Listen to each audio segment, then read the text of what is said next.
So now, John, I want to get in there and show our readers the position of, this is for righties, of the wrist. Robert, what I'm trying to do here is I start with a slightly cupped left wrist in my address position. So show me, all right, that's cupped. See the cup right there? That's a cup, and just so people understand, you know, just holding one hand. Show me cup, show me flat, show me bowed. Those are three terms sometimes people don't understand. Well, it would make more sense if I did that at the top of the swing. Okay.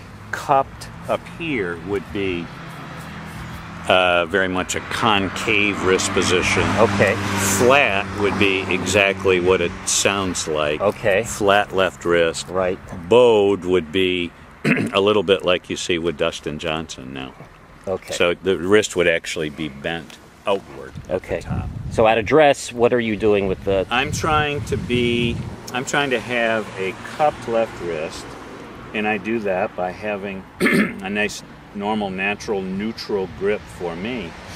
And then my first movement in the backswing is to go from cupped to flat right out of the gate.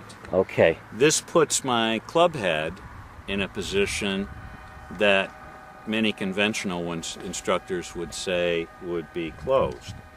At the halfway back position, when the club is parallel to the ground, right, my club head is parallel to my spine angle. It's exactly where I want it. Okay. From there, in the process of straightening my right leg, I'm just going to turn my shoulders to the top. And I'm going to be in a good square position. From here, all I'm going to do is feel as though my navel, which is back here, is going to move over here going towards my left foot. I don't feel like I'm spinning.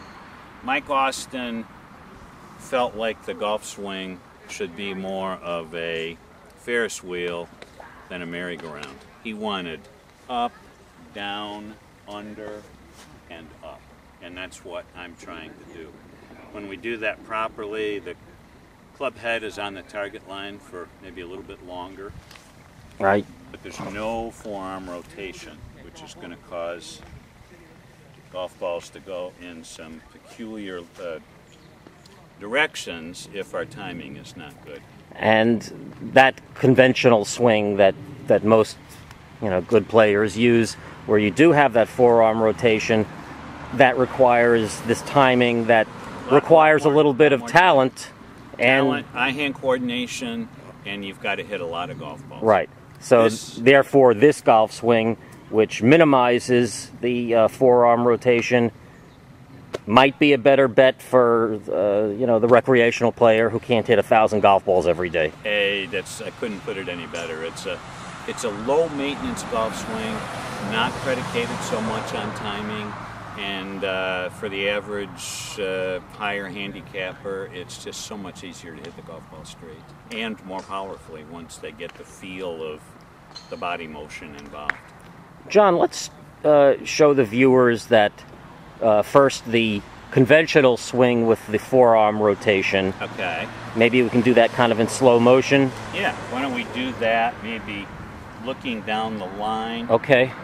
With the conventional swing, most instructors are going to say they want toe up at this position and then hinge to the top. If you could see my left wrist here, let me come in. It's got a pretty significant cup now. Okay.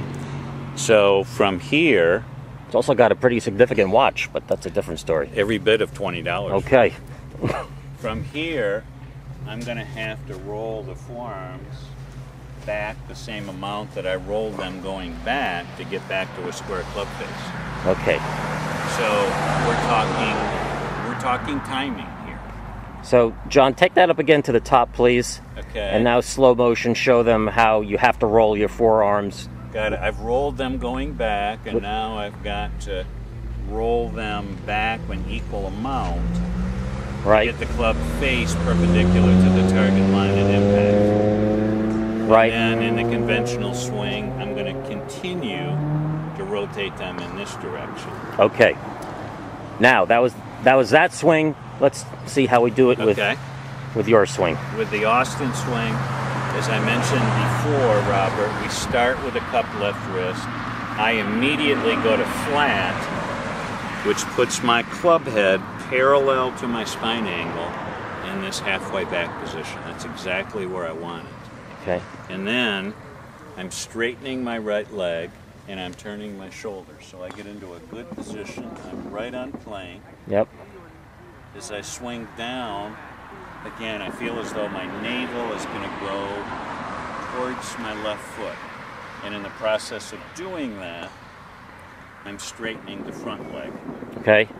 And then I'm releasing underneath. I'm not rolling my forearms over.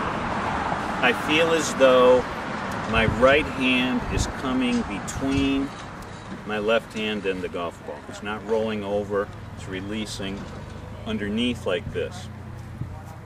One of the great things I think that Mike Austin said to describe this swing is that target line is here.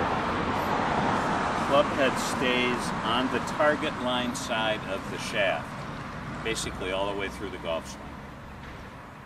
Here it's on the target line side of the shaft. Here it's on the target line side of the shaft. Same thing up here. Same thing here. Same thing here. Same thing here. Eventually we will release. At this point it doesn't make any difference what you've done. Right. You can roll at that point. Ball's long gone. When you're doing this golf swing properly, it's almost difficult to hit the golf ball offline. Offline. Yes. You're going to hit a lot of straight shots. You're not going to have a lot of curvature. You can curve it if you want to. You probably can't curve it as much as Bubba Watson can curve it. Right. But you can curve it if you need be. If you have to hit a cut or have to hit a little draw, you can do that. But for the most part, you're going to hit a lot of straight golf shots. Now, a guy like me who likes to just kind of, feather in a 1-iron, this kind of swing would... I have seen that shot from you, as a matter of fact. And yes. It's very impressive. Sometimes instead of hitting a hard 2, I just cut a little baby 1 and just, feather it in there. So, but I could do that with this swing. You can do that with this swing. Fabulous. I don't want to watch you try, but I'm sure you can do it. Yeah. Yeah. I think the first thing I have to do is find a 1-iron. But, so if we had to maybe distill it, the swing into, 2 or 3 little thoughts, would you say at address cup wrist to flat wrist? Yes. Straighten the right leg on the backswing? I'd say that the accuracy portion of this golf swing, Robert, is the fact that we're not rolling our forearms. Yes. We're not really rotating the shaft very much at all. Almost none. So, as you can see right here, the label on my shaft, which says steelhead there, is facing you. When I get to here, it's still facing you. When I get to here, it's still facing you. When I'm here, it's facing you. When I'm here, it's still almost facing you.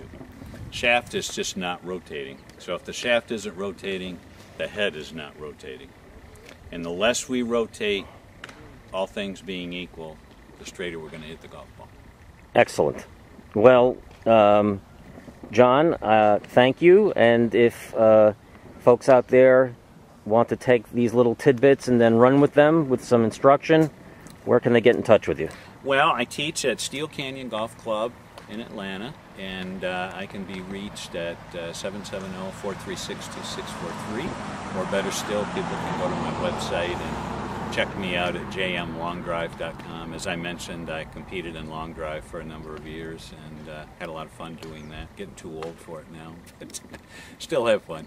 Okay, very good. Well, you saw it, folks. Here's a way, if you're not a fabulous, well-coordinated professional golfer, you can hit the ball straighter with this Mike Austin method, which I am now calling the Marshall Plan, in honor of John Marshall. All right, John, thank you for your time. Thanks, Robert, very much.